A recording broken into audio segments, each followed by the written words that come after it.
What if the way you navigate loneliness could reveal the deepest truth about who you are? Imagine standing at the edge of a vast desert. The sun is setting, casting long shadows across the sand. You're about to embark on a journey, alone. Before you lies a simple question, one that reaches into the core of your being. How do you react when loneliness wraps around you like the desert wind? In a moment, you'll see 5 different paths through this wilderness, 5 responses to solitude, 5 mirrors of the soul. But here's what matters. Your choice won't be random. It won't be casual. It will be a whisper from your unconscious, speaking a language older than words. Carl Jung believed that our symbols choose us, that when we face certain images, certain scenarios, something ancient within us responds. This isn't just a test, it's a doorway into the hidden chambers of your psyche, where your truest self waits in the shadows. So take a breath, let your intuition guide you. Don't think, feel. And remember, what you're about to discover might surprise you, maybe even shake the foundations of how you see yourself. You find yourself alone in the desert, completely, utterly alone. The silence is profound. The emptiness stretches in every direction.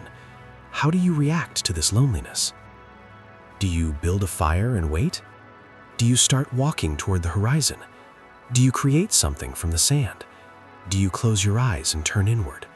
Or do you call out into the void? Choose one, just one, the one that pulls at something inside you, something you can't quite name.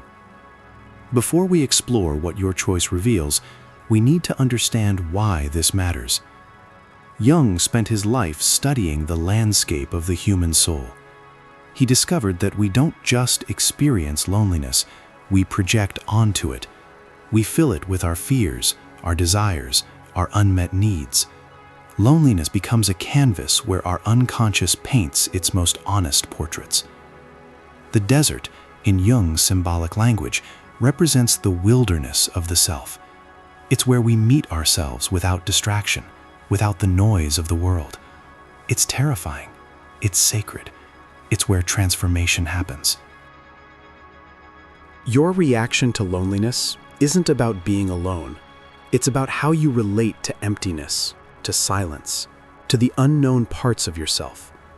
It's about whether you run, whether you fight, whether you surrender, whether you create, or whether you simply wait. This choice, this moment of intuition, carries within it the pattern of your entire psychological life, your childhood wounds, your deepest longings, your soul's unique architecture. So what you'll hear next isn't just description, it's revelation. And some part of you already knows which path you're walking.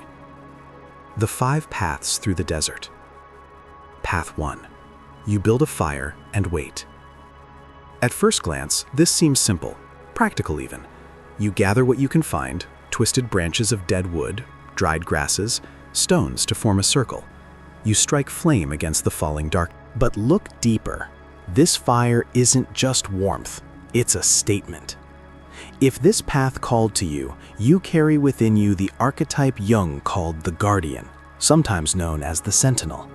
You are someone who creates stability in chaos, who builds sanctuaries in wastelands, who believes that presence itself is a form of power.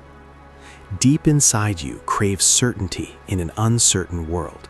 You crave the ability to mark your territory, to say, here, I exist here. This is my center. The fire is more than light. It's a declaration that you refuse to be swallowed by the emptiness. Perhaps you grew up in an environment where consistency was rare, where people left, where promises dissolved like morning mist. And so you learned that survival means creating your own anchor point. Your greatest strength lies in your capacity for steadfastness. While others panic, you prepare. While others scatter, you consolidate. You understand that sometimes the bravest thing you can do is stay put, to not be moved by every wind that blows. You are the rock others cling to in storms. In relationships, you likely seek partners who recognize your need for ritual, for routine, for established patterns. You're not boring, you're devoted. You build slowly, but what you build lasts. Your love is a fire that burns through the night, consistent, warming, reliable. But Jung reminds us that every strength casts a shadow, and yours is this. Your need for stability can become rigidity. Your fire can become a cage. You might find yourself so committed to waiting, to staying, to maintaining what you've built, that you forget the desert is vast and there are horizons you haven't seen.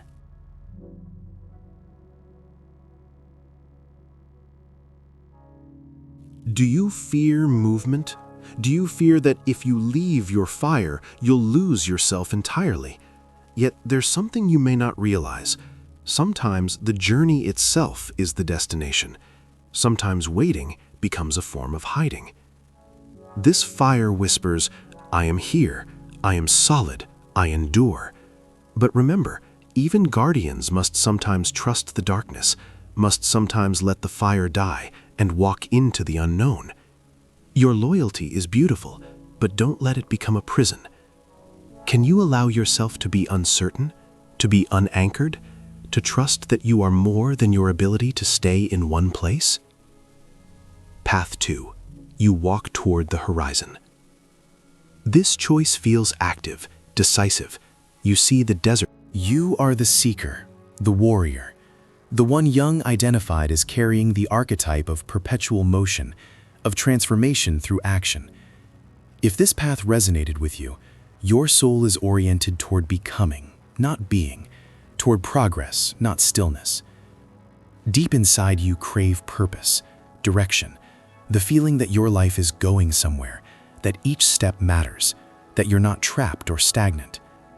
Loneliness for you isn't about being alone, it's about being directionless. Without a horizon to walk toward, you feel like you're dying. Maybe life taught you that staying still meant getting hurt, that the only way to survive was to keep ahead of your pain, to outrun your ghosts. Or perhaps you learned that love meant pursuit, that connection required constant effort, constant reaching towards something just beyond your grasp. Your greatest strength lies in your courage. You face the unknown not with hesitation, but with determination. You believe in your capacity to endure, to traverse, to eventually arrive at something better. You are the pioneer, the explorer, the one who makes paths where there were none. In relationships, you likely seek growth, expansion. You want partners who will journey with you, who won't ask you to stop, to settle, to be satisfied. You love like you walk, with intention, with momentum, with an eye always on what's possible. But here's what most people miss about the seeker. Jung warned that constant movement can be a form of running, that sometimes we walk toward the horizon not because we're brave, but because we're terrified of what we'd find if we stopped. Your shadow is this. You might never arrive.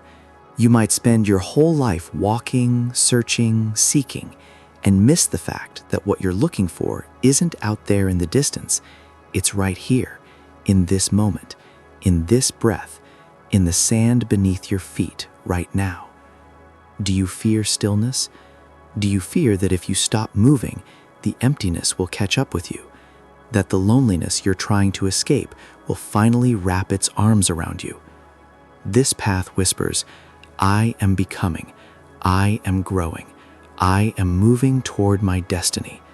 But remember, brave wanderer, sometimes the most courageous thing you can do is stop, to turn around, to face what's been chasing you all along.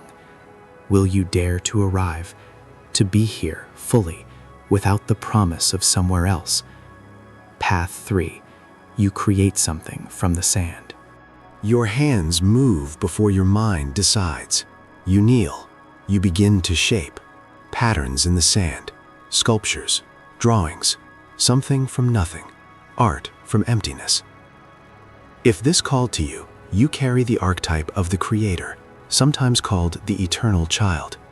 For you, loneliness isn't a problem to solve. It's a canvas. It's possibility. It's the raw material from which meaning is made. Deep inside you crave expression, the ability to take the chaos inside you and give it form, give it beauty, give it substance. You don't fear emptiness the way others do.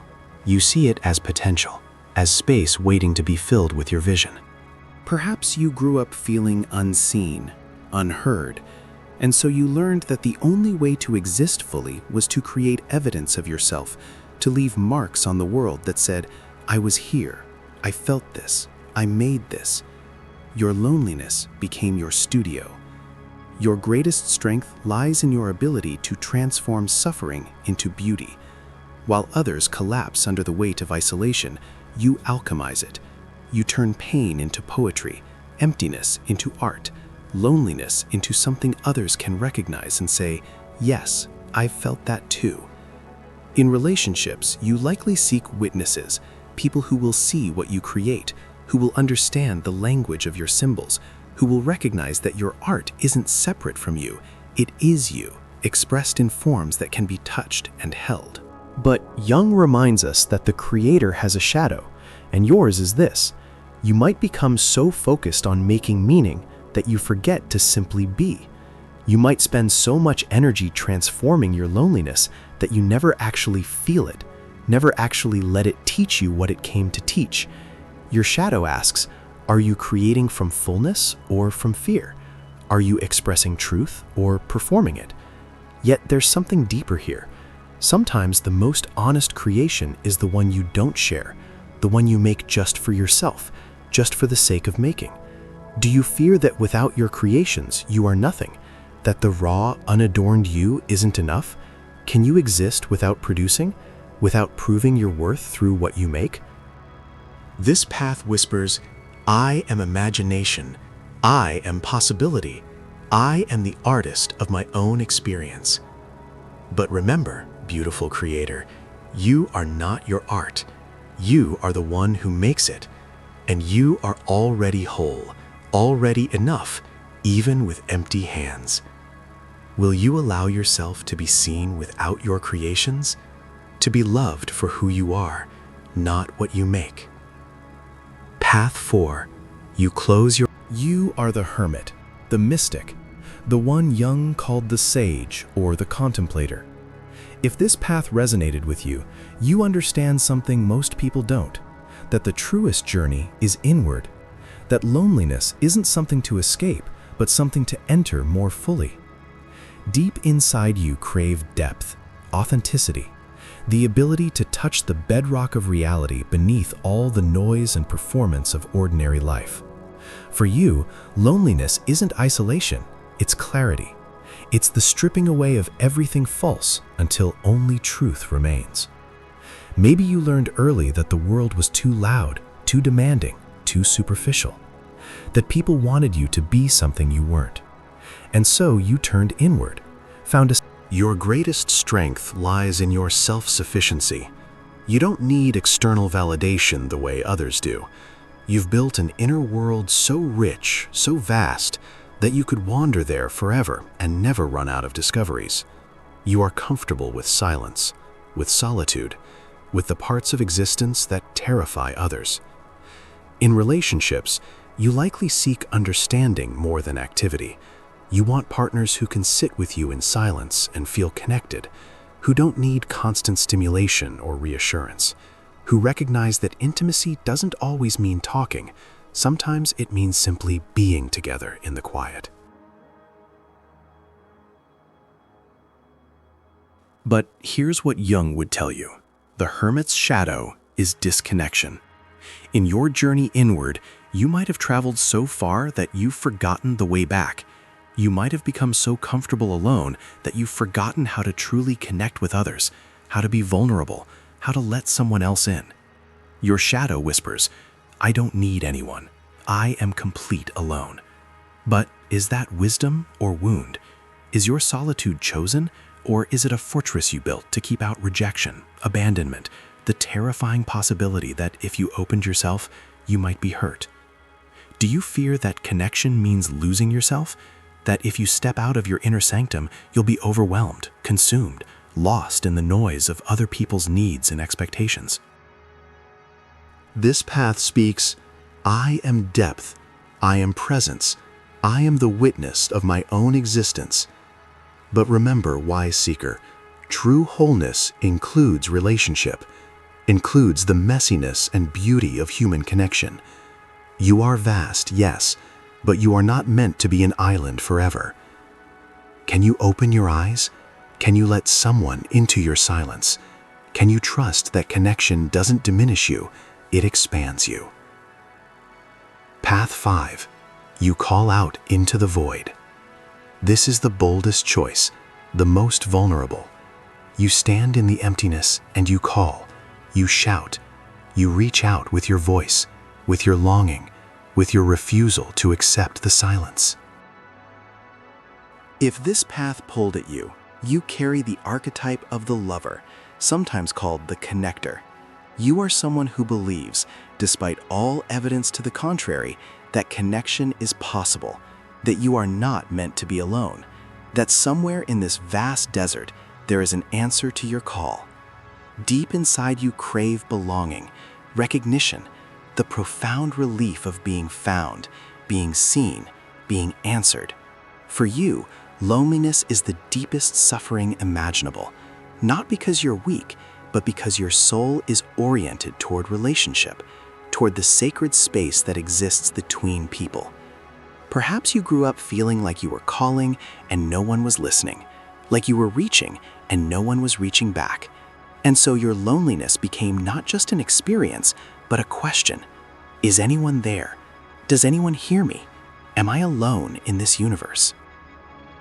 Your greatest strength lies in your courage to be vulnerable. While others hide their need, you express it. While others pretend they're fine alone, you admit you're not. You understand that connection requires risk, requires the willingness to be rejected, to be unanswered, and to call out anyway. In relationships, you likely seek resonance, echo, the joy of calling and being answered, of expressing yourself and being understood. You love deeply, urgently, with your whole being.